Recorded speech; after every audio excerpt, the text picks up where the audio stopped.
Sabía que la Biblia tiene muchas porciones que tienen que ver con el comportamiento. Por ejemplo, Efesios 6 nos dice que debemos ponernos toda la armadura de Dios y prepararnos para la batalla. O el capítulo 12 de Romanos, que nos dice las cosas que debemos hacer y las que no debemos hacer. O el capítulo 5 de Mateo, con las bienaventuranzas que nos dicen cómo vivir y actuar. Pero quiero que entienda bien lo siguiente acerca del cristianismo. No es una modificación de comportamiento, aunque muchos piensan que sí. Dios no modifica nuestro comportamiento para poder cambiarnos. Dios nos cambia para que modifiquemos nuestro comportamiento. Recuerde que el pecado es un trabajo interno. El gusano no hace un hueco en la manzana para entrar, sino para salir, porque él nació dentro de la manzana. Lo mismo es con el pecado. El pecado sale del corazón del hombre. Por eso Dios trabaja primero en el corazón del hombre. Usted no purifica el agua pintando de blanco el filtro, así como no puede purificar su vida con modificaciones externas. Hacerlo así es estar practicando el legalismo, y eso es mortal. En Efesios 1, Pablo nos dice quiénes somos, y esto es primordial entenderlo.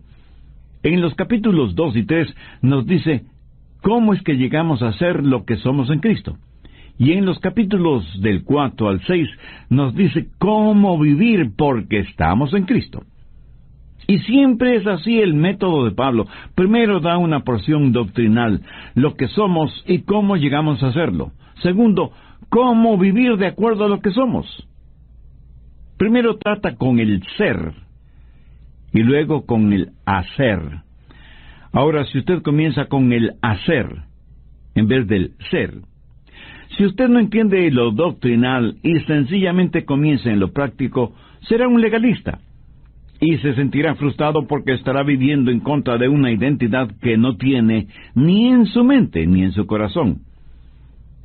Jesús dijo que conoceríamos la verdad y que la verdad nos haría libres. O sea, es la verdad la que nos libera. Y la verdad es lo que Dios dice. Y la máxima verdad está encarnada en el Señor Jesucristo. Escúcheme. La verdad no puede liberarle hasta que la conozca. No importa cuán verdadera sea la verdad, no importa cuán maravillosas verdades hay en la Biblia, no habrá ninguna libertad hasta que usted conozca esas verdades. Usted debe conocer lo doctrinal antes que pueda llevarlo a la práctica. A los bebés elefantes, desde que son pequeñitos, les ponen una cadena en la pata de atrás, y esa cadena está asegurada en una estaca clavada profundamente en el suelo. El elefantito trata de liberarse de esa cadena y no puede. Lo trata infinidad de veces, pero la estaca que sostiene la cadena está bien segura en el suelo. Y con el paso del tiempo, el elefante sabe que no podrá zafarse de esa cadena. Y en los circos, usted ve a esos enormes elefantes sujetos por una cadena asegurada en una estaca que apenas está enterrada 15 centímetros en el suelo. El elefante con su tremenda fuerza podrá romper esa estaca como si fuera un palillo de dientes y liberarse, pero no lo hace. ¿Por qué? Porque en su mente recuerda que en el pasado trató miles y miles de veces de romper esa estaca, pero no pudo hacerlo. Así que ahora en el presente ni siquiera lo intenta. Lo que él cree no es la verdad. Piensa que esa estaca lo detendrá, lo cual no es cierto. ¿Sabe? La verdad que puede hacerle libre, o sea, sacar la estaca enterrada en el suelo, pero no sabe que podría sacarla sin mayor esfuerzo, y vive encadenado, en vez de vivir como lo que realmente es. Vive de acuerdo a una percepción errónea, y es esa percepción la que en realidad lo mantiene encadenado. Muchos cristianos no entienden la verdad. No saben lo que son en Cristo. Nunca han entendido su propia imagen. no saben lo que tienen en Cristo, por lo tanto no conocen la verdadera libertad. Han bloqueado sus mentes espiritualmente y se dicen: ay, no puedo hacerlo, no puedo liberarme, no puedo tener éxito, estoy encadenado a este hábito, estoy encadenado al fracaso y al limitado conocimiento. Mi amigo, eso no es verdad. Pero si creemos que lo que creemos es verdad, terminará siendo verdad en nosotros. Muchos cirujanos especializados en cosmetología plástica dicen que muchos de sus clientes, aún después de una exitosa cirugía plástica, se ven a sí mismos deformes físicamente. Voy a compartir con usted 3 cosas para que tenga una positiva autoimagen, para que comprenda lo que Dios dice acerca de usted. Esto le dará una saludable autoimagen y hará resaltar en usted la verdadera humildad. Primero, reconozca su justicia. Efesios 1:1. Pablo, apóstol de Jesucristo por la voluntad de Dios, a los santos y fieles en Cristo Jesús que están en Éfeso. Si usted está en Jesucristo, si le ha recibido como su Salvador en forma personal, si ha sido bautizado por el Espíritu Santo y pertenece al cuerpo de Cristo, si usted se ha arrepentido de sus pecados y por fe ha confiado en Jesús, usted, mi amigo, mi amiga, ya es salvo. Y no solo eso, usted es un santo, aunque usted no lo crea. La jerarquía de la Iglesia romana escoge a ciertos individuos, hombres y mujeres, que han logrado ciertas cosas en sus vidas religiosas y los canoniza. O sea, los declaran santos y santas. Escuche, nadie me puede hacer un santo, porque ya lo soy. Usted está escuchando a San Adrián. Y no le estoy diciendo con arrogancia o por vanidad, sino porque es verdad. Y no lo digo yo, la palabra de Dios lo dice. Y si usted es ya salvo, usted también es un santo o una santa. Hay 2 clases de personas: las que son santas y las que no lo son. Y usted y yo, o somos lo uno o somos lo otro. Ahora, ¿qué significa la palabra santo? Pablo llama a todos los creyentes en Éfeso santos. Significa una persona la cual Dios ha justificado y la ha apartado para sí mismo. Y alguien me dirá: el pastor Rogers, yo no soy tan santo. Escuche, o se es santo o no se es. Nadie puede ser medio salvo o medio santo. El ser medio salvo es estar totalmente perdido. Otros, tratando de aparentar humildad, dirán: yo no creo que debo llamarme un santo. Permítame decirle lo que la humildad es. Humildad es aceptar lo que Dios dice acerca de usted. Y Dios dice que si usted es un santo, usted es un santo, ¿no le parece? Hay personas que son muy difíciles de guiarles a Cristo porque no creen y menos aceptan lo que Dios dice, no acerca de su condición de pecadores, sino también acerca de su santidad cuando ya son salvos. Algunos cristianos no quieren llamarse santos porque dicen no son lo suficientemente buenos. Escúcheme, Cristo murió por usted. Y si usted, por ser salvo, es uno de los santos, ¿qué derecho tiene usted de decir que no es bueno? Otros dicen, no soy lo que debo ser. Y aunque eso suene a humildad, no lo es. Eso es rebeldía. Permítame preguntar, si usted no es lo que debe ser, ¿por qué no lo es? ¿Piensa que Dios aceptará eso como una excusa? Dios le llama santo. Y si usted pregunta, pastor, ¿eso quiere decir que debo ser impecable? No. Nadie puede ser impecable, solo Jesús. Pero usted sí puede ser sin mancha. Mire Efesios 1:4. Según nos escogió antes de la fundación del mundo, para que fuésemos santos y sin mancha delante de Él. Cada cristiano debería ser sin mancha delante de Él. Somos santos de Dios. Y usted me dirá, pero pastor, yo no soy perfecto. Mi amigo, a los ojos de Dios, si usted es santo, Dios lo ve como perfecto. Busque Romanos 4:4. Pero al que obra, no se le cuente el salario como gracia, sino como deuda. Eso quiere decir que si usted pudiera salvarse por ser buenito, estaría ganando su propia salvación. Y que Dios está en deuda con usted. Mi amigo, Dios no le debe nada a nadie. Ahora mire el verso 5. Mas al que no obra, sino cree en aquel que justifica al impío, su fe le es contada por justicia. Y en el verso 6 el apóstol dice, como también habla David de la bienaventuranza del hombre a quien Dios atribuye justicia sin obras. La Biblia enseña, porque por gracia sois salvos por medio de la fe, y esto no de vosotros, pues es don de Dios, no por obras, para que nadie se gloríe. Cuando confío en Jesús, el momento que entrego mi corazón a Cristo, en ese mismo instante soy justificado delante de Dios. Soy un santo. Y alguien me preguntará, ¿y qué si vuelvo a pecar? Mi amigo, ¿qué quiere decir con eso, si vuelvo a pecar? Por supuesto que usted volverá a pecar.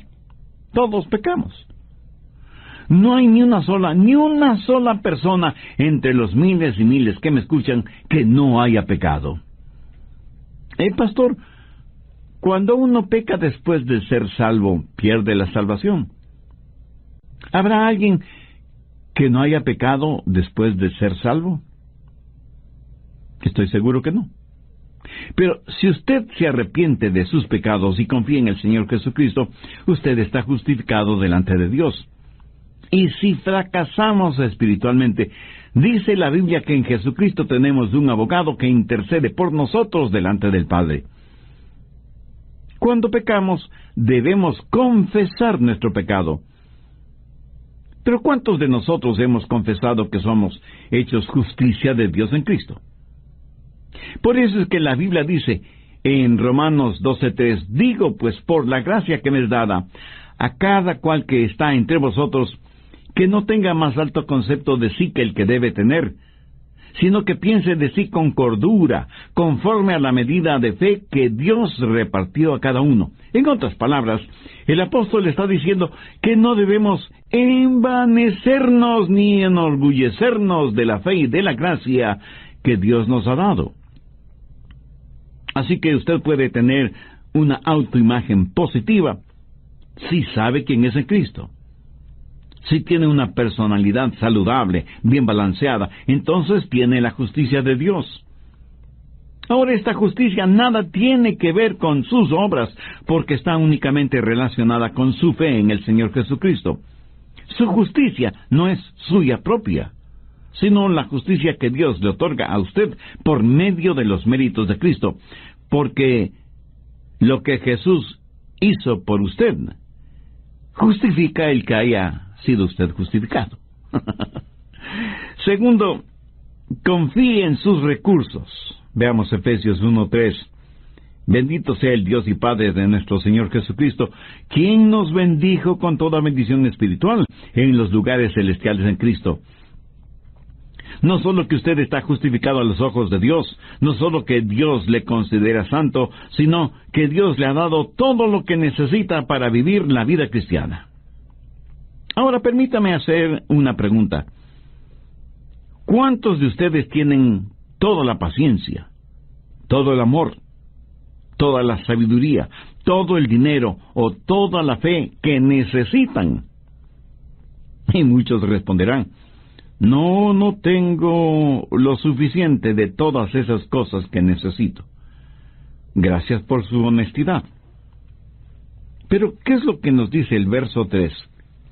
Nos dice que Dios ya nos ha bendecido con toda bendición espiritual en los lugares celestiales en Cristo.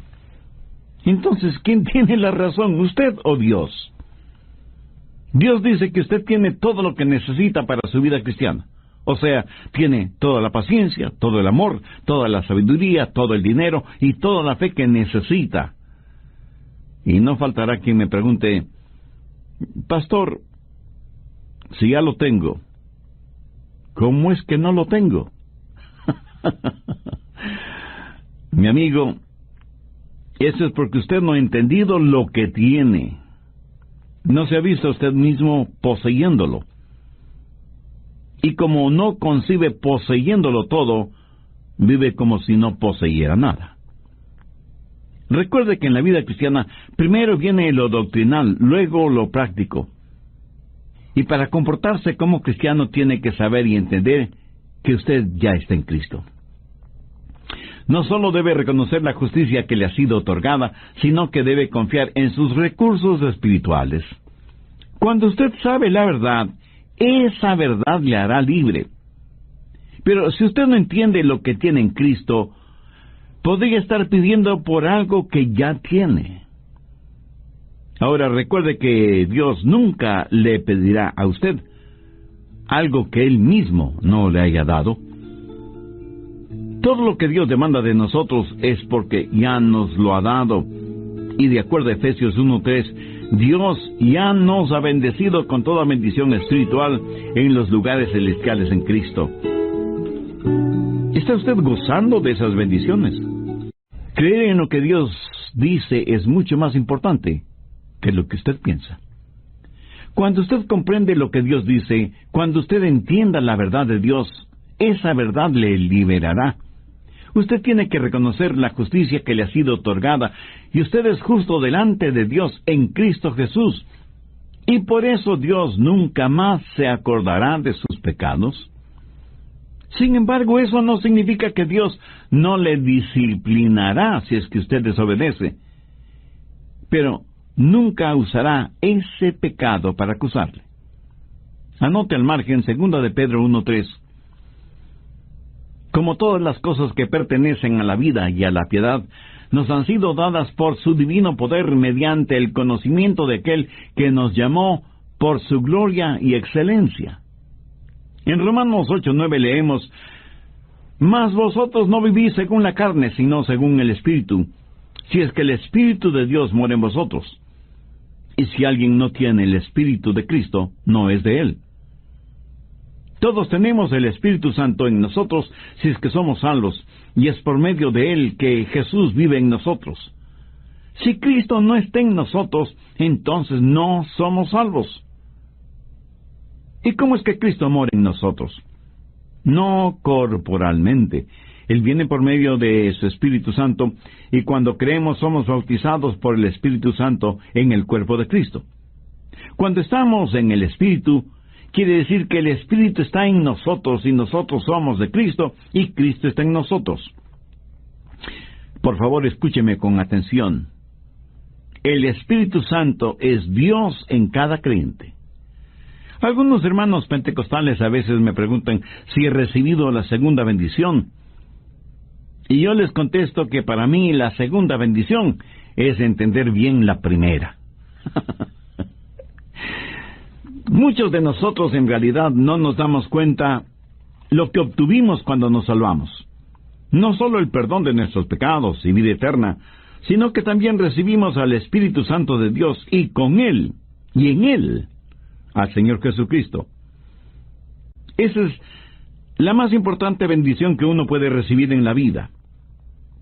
Cuando yo recibí esa bendición, mis ojos espirituales fueron abiertos y aprendí que Él me había bendecido con toda bendición espiritual en Jesucristo. Cuando usted se salvó, cuando nació de nuevo, le fueron dadas todas las bendiciones de Dios. Dios no nos da de su Santo Espíritu por etapas. Pablo lo asegura al decir, «Bendito sea el Dios y Padre de nuestro Señor Jesucristo, quien nos bendijo con toda bendición espiritual en los lugares celestiales en Cristo». Y el apóstol Pedro en su segunda epístola, el capítulo 1, verso 3, dice, «Como todas las cosas que pertenecen a la vida y a la piedad nos han sido dadas por su divino poder». ¿Cómo lo obtenemos? Mediante el conocimiento de aquel que nos ha llamado para su gloria y excelencia. O sea, nos ha dado todo lo que necesitamos para vivir la vida cristiana. Usted no necesita nada más, pero tampoco nada menos. Por eso la Biblia dice en Juan 8:32, y conoceréis la verdad, y la verdad os hará libres. Cuando usted entiende quién es en Cristo y reconoce que ha sido justificado, Dios le llama santo. Cuando confía en los recursos con que Dios ya le ha bendecido, entonces la segunda bendición es el descubrir todo lo que le ha sido dada en la primera bendición. Y el resto de su vida lo pasará descubriendo todo lo que obtuvo desde el mismo momento en que pasó de muerte a vida. O sea, todo lo que recibió desde el instante en que aceptó a Cristo como su Salvador. ¿Qué más podría necesitar? Dios ya no nos bendijo con toda bendición espiritual en los lugares celestiales en Cristo. Tercero, descanse en su relación. Busque Efesios 1:6. Para alabanza de la gloria de su gracia, con la cual nos hizo aceptos en el amado. Su relación es una de aceptación. No solo en que usted ha aceptado a Cristo, sino que Él le ha aceptado a usted. Mire esa frase, en el amado. Es una referencia directa al Señor Jesucristo. Por lo tanto, lo que es cierto acerca del Señor Jesucristo es también cierto acerca de usted. Cuando el Padre desde el cielo miró a su Hijo siendo bautizado, dijo, «Este es mi Hijo amado en quien tengo complacencia». Si usted está en Cristo, es aceptado en Él por el Padre. La razón por la que muchos no tienen una positiva autoimagen es porque tienen una personalidad distorsionada por un sentimiento de rechazo. Algunas veces se le llama complejo de inferioridad. ¿Por qué tenemos esa clase de sentimientos? Bueno, porque es parte de nuestra naturaleza adánica. Cuando Adán pecó, su pecado causó rechazo por parte de Dios. ¿Qué sucedió con Adán y Eva después que pecaron?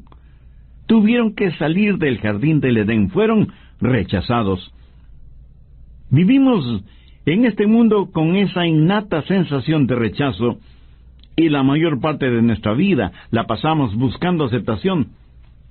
Queremos ser aceptados, pero nos volvemos orgullosos.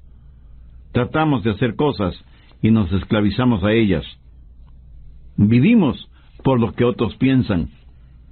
Vivimos de acuerdo a lo que la mayoría impone, aunque sea negativo y ofensivo delante de Dios. Definitivamente nos importa más la opinión que los hombres tengan de nosotros que la opinión de Dios. ¿Por qué los jóvenes dejan una buena casa en donde tienen rica comida, buena ropa, abundante agua para bañarse, una agradable cama y el amor de sus padres? ¿Por qué se van de sus casas para vivir en comunidad con otros jóvenes desordenados, sin bañarse, sin cambiarse de ropa, comiendo solamente alimentos enlatados y durmiendo en colchones sucios en donde seguramente han dormido muchos otros jóvenes sanos y enfermos? ¿Por qué lo hacen? Sencillamente porque se sienten aceptados. Porque asisten masivamente a los conciertos de rock pesado. Y no me diga que es porque les gusta la música. Eso es puro cuento. Eso podrá ser cualquier cosa menos música. Ellos pueden pensar que les gusta, pueden ser adictos a esa clase de ruido, pero eso no es natural. Eso solo significa que sus oídos y sus gustos musicales están atrofiados. Lo mismo sucede con el licor y con los cigarrillos. Cuando comienzan a beber o a fumar, se enferman, pero siguen bebiendo y fumando hasta que se vuelven adictos. Cuando los jóvenes van a esos conciertos, van no tanto por la música, sino por el sentido de aceptación, por saber que pertenecen al grupo, quieren ser parte de algo. porque tienen la idea de que sus padres no les aman, se sienten rechazados y por eso buscan un hogar extraño, falso, artificial, en donde aprenderán todo lo malo y rechazarán todo lo bueno. Y para ser aceptados, deben vestirse de cierta manera. Los supermercaderes transnacionales dicen que para ser aceptados hay que usar cierta pasta para dientes, cierta moda de ropa, cierto estilo de peinado y hasta cierta forma de hablar. Si no cumplimos con esos parámetros, seremos rechazados. Muchos que se dicen creyentes tienen esta necesidad de aceptación. Aún después de ser salvos, fracasan en entender que ya son aceptados en el amado. Y muchos creyentes se vuelven legalistas y hacen esfuerzos sobrehumanos para ser aceptados y para que Dios les ame. Y piensan, si voy a la iglesia más frecuentemente, o si doy más dinero en las ofrendas, o si oro más intensamente, o si estudio la Biblia, o si memorizo un buen número de versículos, tal vez logre que Dios me ame y me acepte. Mi amigo, mi amiga, eso es trágico. ¿No le parece? Escúcheme, Dios ya le ha aceptado. Así que deje de hacer tanto esfuerzo. Dios, en su infinita gracia, ya le ha aceptado. Grabe en su mente y corazón las palabras de Pablo. Nos bendijo con toda bendición espiritual en los lugares celestiales en Cristo. Dios no le cambia para poder amarle, es todo lo contrario. Dios le ama para poder cambiarle. ¿Lo entiende? De hecho, Él le amó a usted antes de que usted fuera salvo. En Romanos 5:8 el apóstol Pablo dice, mas Dios muestra su amor para con nosotros en que siendo aún pecadores, Cristo murió por nosotros. Pero debemos entender que aunque Dios ama al pecador, de ninguna manera lo acepta si es que ese pecador no se ha arrepentido de sus pecados. Pero cuando se arrepiente y recibe a Cristo en su corazón por fe, entonces por la gracia de Dios, el pecador es aceptado porque ya está en el amado. En el Antiguo Testamento se relata la historia de Mefiboset, hijo de Jonatán y nieto del rey Saúl. David y Jonatán habían hecho un pacto de sangre basado en el amor que se tenían, para tener comunión mutua, pelear las batallas del uno y del otro, y compartir todo cuanto tenían. Este pacto cubría también a los hijos. Y Jonatán tuvo un hijo, Mefiboset, que era heredero al trono si es que su padre, Jonatán, heredaba el trono de Saúl, rey de Israel, padre de Jonatán y abuelo de Mefiboset. Pero Saúl y Jonatán murieron, y David fue ungido como rey de Israel. Por el temor de que David como rey quisiera eliminar cualquier vestigio de la descendencia de Saúl, una comadrona tomó al pequeño Mefiboset para ocultarlo, pero al correr con el niño en sus brazos tropezó y cayó, y las piernas de Mefiboset se fracturaron, y él quedó lisiado para toda la vida. La mujer llevó al niño hasta un pequeño pueblito llamado Lodebar, en donde Mefiboset creció temiendo y odiando a David. ¿Por qué? Porque nada sabía acerca del rey David. No sabía que David le amaba. No sabía del pacto de sangre que Jonatán, su padre, y David habían hecho.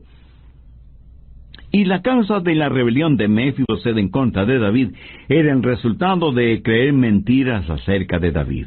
Ignoraba la verdad. Debido al pacto entre David y Jonatán, él, Mefiboset, era amado por David. Pero después de varias circunstancias, David encontró a Mefiboset y lo hizo traer al palacio. Frente a David, Mefiboset puso su rostro en el suelo, pensando que David lo mataría ahí mismo.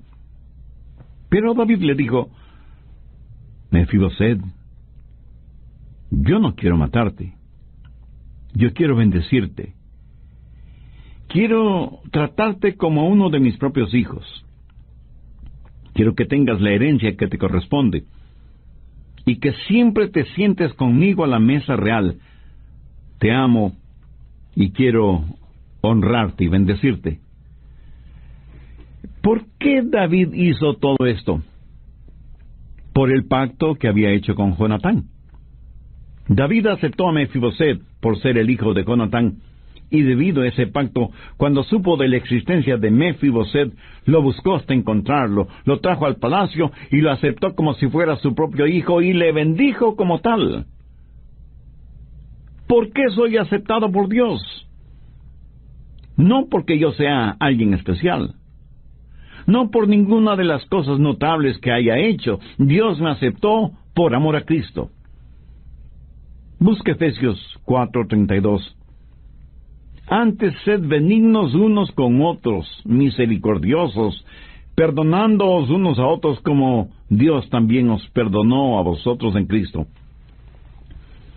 Delante de Dios, en Cristo soy hecho justicia, y necesito reconocer la justicia, necesito confiar en los recursos que Dios me ha dado. Pero no solo eso.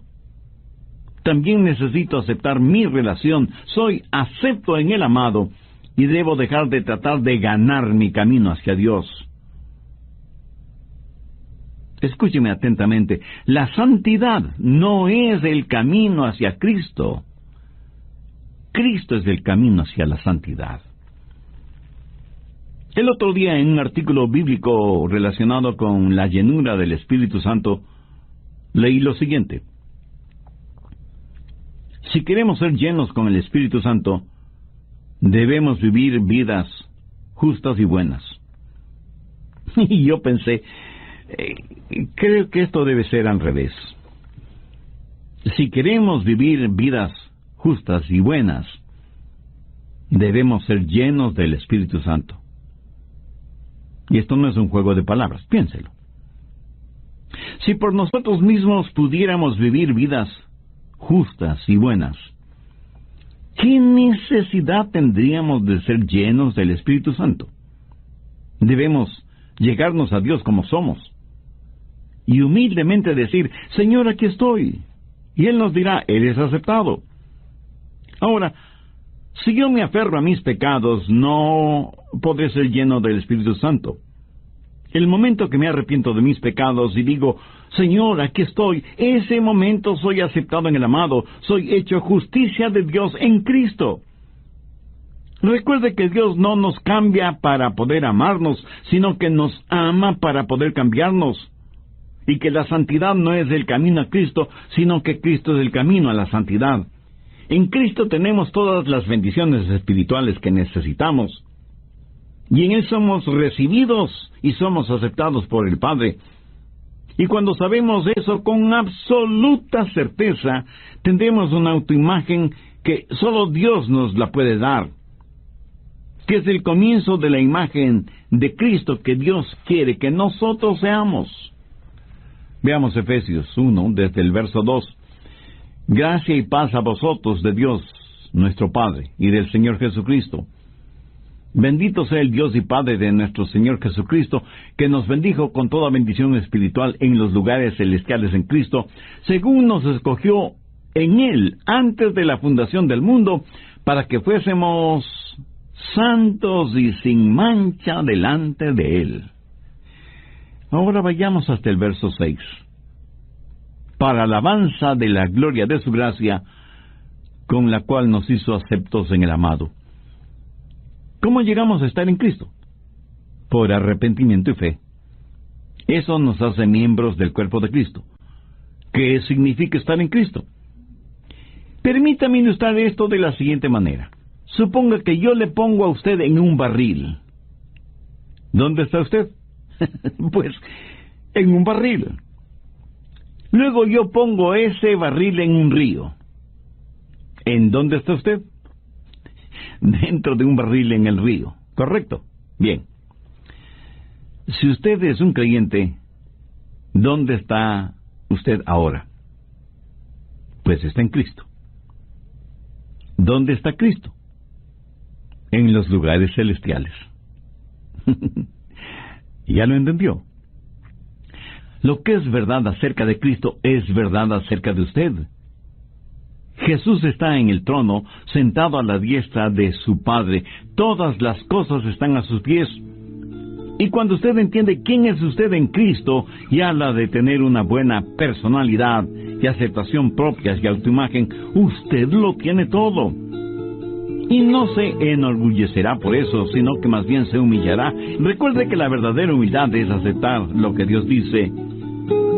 Y conoceréis la verdad, y la verdad os hará libres. ¿Es usted ya verdaderamente libre? Solo Cristo puede darle esa libertad. Tiene ya a Cristo en su corazón. ¿No le gustaría hacer esa decisión espiritual ahora mismo?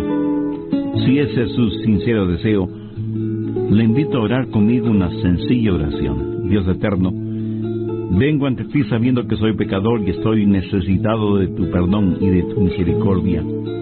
Señor Jesús, en la cruz del Calvario tú ofrendaste tu preciosa vida como pago por la culpa de mis pecados. Gracias por tu incomparable amor. Este momento y con profunda fe te invito a que vengas a morar en mi corazón y seas mi Salvador y mi Señor.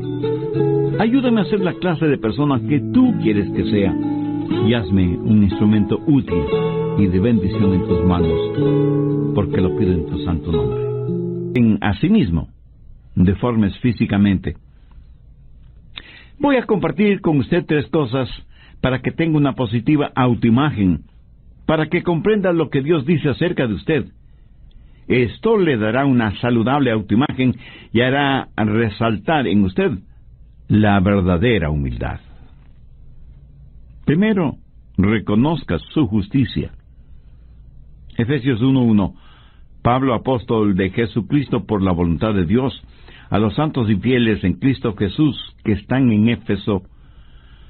Si usted está en Jesucristo, si le ha recibido como su Salvador en forma personal, si ha sido bautizado por el Espíritu Santo y pertenece al cuerpo de Cristo, si usted se ha arrepentido de sus pecados y por fe ha confiado en Jesús, usted, mi amigo, mi amiga, ya es salvo. Y no solo eso, usted es un santo, aunque usted no lo crea. La jerarquía de la Iglesia romana escoge a ciertos individuos, hombres y mujeres, que han logrado ciertas cosas en sus vidas religiosas y los canoniza. O sea, los declaran santos y santas. Escuche, nadie me puede hacer un santo, porque ya lo soy. Usted está escuchando a San Adrián. Y no le estoy diciendo con arrogancia o por vanidad, sino porque es verdad. Y no lo digo yo, la palabra de Dios lo dice. Y si usted es ya salvo, usted también es un santo o una santa. Hay 2 clases de personas, las que son santas y las que no lo son. Y usted y yo, o somos lo uno o somos lo otro. Ahora, ¿qué significa la palabra santo? Pablo llama a todos los creyentes en Éfeso santos. Significa una persona la cual Dios ha justificado y la ha apartado para sí mismo. Y alguien me dirá, el pastor Rogers, yo no soy tan santo. Escuche, o se es santo o no se es. Nadie puede ser medio salvo o medio santo. El ser medio salvo es estar totalmente perdido. Otros, tratando de aparentar humildad, dirán, yo no creo que debo llamarme un santo.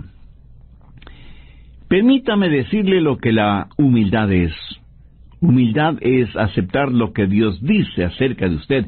Y Dios dice que si usted es un santo, usted es un santo, ¿no le parece? Hay personas que son muy difíciles de guiarles a Cristo porque no creen y menos aceptan lo que Dios dice, no acerca de su condición de pecadores, sino también acerca de su santidad cuando ya son salvos. Algunos cristianos no quieren llamarse santos porque dicen, no son lo suficientemente buenos. Escúcheme, Cristo murió por usted. Y si usted, por ser salvo, es uno de los santos, ¿qué derecho tiene usted de decir que no es bueno? Otros dicen, no soy lo que debo ser. Y aunque eso suene a humildad, no lo es. Eso es rebeldía. Permítame preguntar, si usted no es lo que debe ser, ¿por qué no lo es? ¿Piensa que Dios aceptará eso como una excusa? Dios le llama santo. Y si usted pregunta, pastor, ¿eso quiere decir que debo ser impecable? No. Nadie puede ser impecable, solo Jesús. Pero usted sí puede ser sin mancha. Mire Efesios 1:4. Según nos escogió antes de la fundación del mundo, para que fuésemos santos y sin mancha delante de Él. Cada cristiano debería ser sin mancha delante de Él. Somos santos de Dios. Y usted me dirá, pero pastor, yo no soy perfecto. Mi amigo, a los ojos de Dios, si usted es santo, Dios lo ve como perfecto. Busque Romanos 4:4. Pero al que obra, no se le cuente el salario como gracia, sino como deuda. Eso quiere decir que si usted pudiera salvarse por ser buenito, estaría ganando su propia salvación. Y que Dios está en deuda con usted. Mi amigo, Dios no le debe nada a nadie. Ahora mire el verso 5. Mas al que no obra, sino cree en aquel que justifica al impío, su fe le es contada por justicia. Y en el verso 6 el apóstol dice, como también habla David de la bienaventuranza del hombre a quien Dios atribuye justicia sin obras.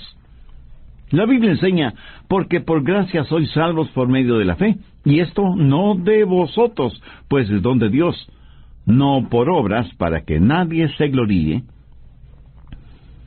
Cuando confío en Jesús, el momento que entrego mi corazón a Cristo, en ese mismo instante soy justificado delante de Dios. Soy un santo. Y alguien me preguntará, ¿y qué si vuelvo a pecar? Mi amigo, ¿qué quiere decir con eso, si vuelvo a pecar? Por supuesto que usted volverá a pecar. Todos pecamos. No hay ni una sola persona entre los miles y miles que me escuchan que no haya pecado. Pastor, cuando uno peca después de ser salvo, pierde la salvación. ¿Habrá alguien que no haya pecado después de ser salvo? Estoy seguro que no. Pero si usted se arrepiente de sus pecados y confía en el Señor Jesucristo, usted está justificado delante de Dios. Y si fracasamos espiritualmente, dice la Biblia que en Jesucristo tenemos un abogado que intercede por nosotros delante del Padre. Cuando pecamos, debemos confesar nuestro pecado. Pero ¿cuántos de nosotros hemos confesado que somos hechos justicia de Dios en Cristo? Por eso es que la Biblia dice en Romanos 12:3, digo pues por la gracia que me es dada, a cada cual que está entre vosotros, que no tenga más alto concepto de sí que el que debe tener, sino que piense de sí con cordura, conforme a la medida de fe que Dios